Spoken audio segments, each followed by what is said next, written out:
Students अभी हमारा topic है कैपेसिटेंस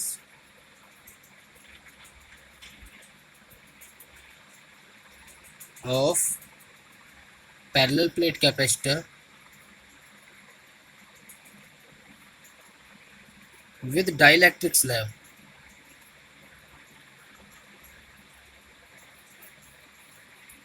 देखिए डाइलेक्ट्रिक स्लैब में क्या होता है। डाइलेक्ट्रिक स्लैब हमारी होती है जिसके अंदर पॉजिटिव और नेगेटिव जो होते हैं आयंस होते हैं वो कंबाइन होते हैं, पर थोड़े से इलेक्ट्रिक फील्ड में अगर उन्हें रखा जाता है तो वो सेपरेट हो जाते हैं प्लस माइनस चार्ज के साथ। ठीक है ना।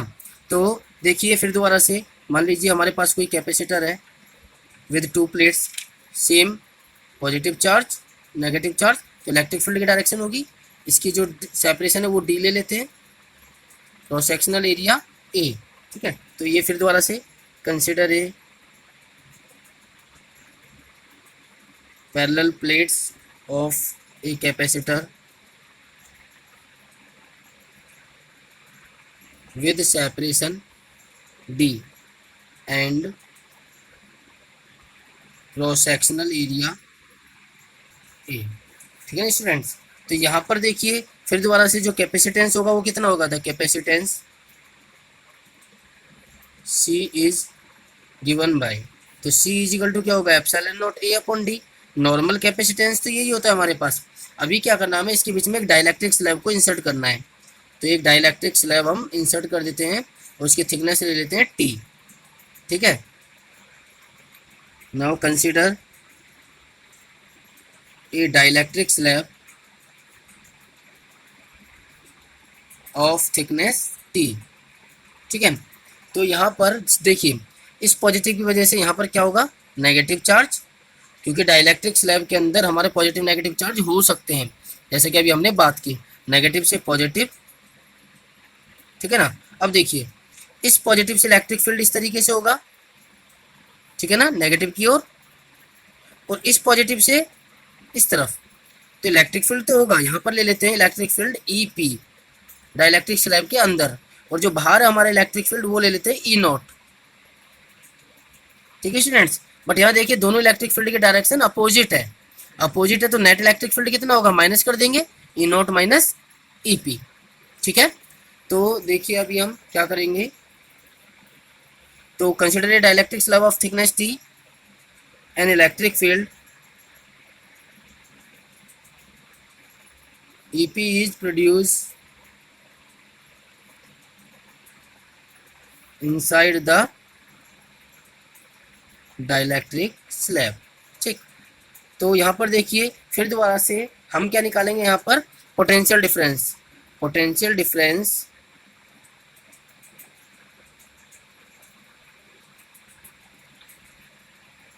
Between the plates of capacitor.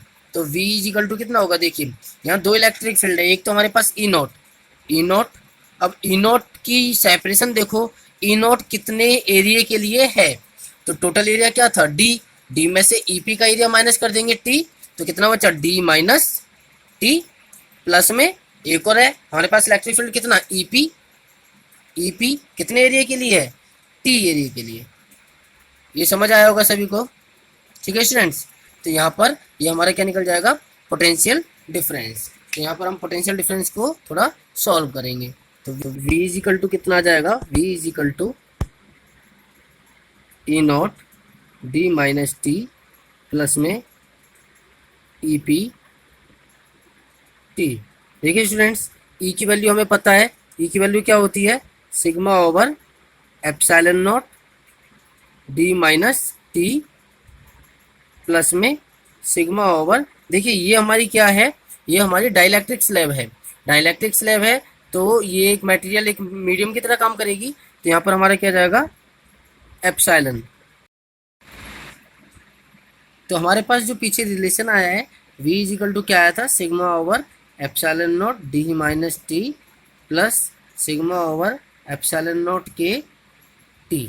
ठीक है स्टूडेंट्स, तो V इज इक्वल टू देखिए यहाँ से कॉमन ले लीजिए, sigma over epsilon not common आ जाएगा, क्या बचेगा D माइनस टी प्लस में T अपॉन के, तो V is equal to sigma over epsilon not D minus t common 1 minus 1 upon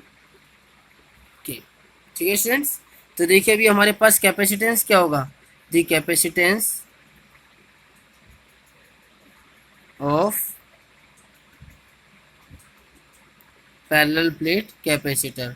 तो जो कैपेसिटर लगा है with dielectric slab, dielectric slab के साथ, तो सी इजिकल टू क्या होता है हमारे पास, क्यू ओवर वी। तो यहाँ वैल्यू पुटअप कर देंगे, क्यू ओवर वी की वैल्यू सिग्मा एप्सिलॉन नॉट ऊपर चला जाएगा और ये क्या बचेगा, डी माइनस टी 1 - 1 अपॉन के। ठीक है स्टूडेंट्स। तो यहाँ सिग्मा की वैल्यू पुटअप कर दीजिए, क्यू एप्सिलॉन नॉट, सिग्मा की वैल्यू क्या होगी, क्यू अपॉन ए, ये ऊपर चला जाएगा, डी माइनस टी 1 - 1 अपॉन के। क्यू से Q cancel, epsilon not a upon D minus T 1 - 1 upon के। ठीक है स्टूडेंट्स। तो कंपेयरिंग इक्वेशन 1 एंड 2,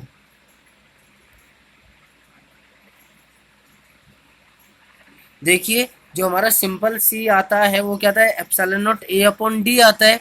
यहाँ पर देखिए epsilon not a upon D minus हो रहा है कुछ, ये टर्म माइनस होगी, तो माइनस होगी तो ये रेशियो, ये वाला जो डिनोमिनेटर होगा वो कम हो जाएगा, डिनोमिनेटर कम होगा तो ये वाला जो रिलेशन आएगा वो हमारे पास क्या आएगी, वैल्यू ज़्यादा आएगी। तो कैपेसिटेंस जो होगा, capacitance with dielectric slab increases. तो मतलब दोनों ही केस में, डाइलेक्ट्रिक स्लैब हो या फिर कंडक्टिंग स्लैब हो, जो कैपेसिटेंस होता है वो हमारा क्या होता है, इंक्रीज होता है। तो स्टूडेंट्स ये समझ आया होगा टॉपिक सभी को अच्छे से।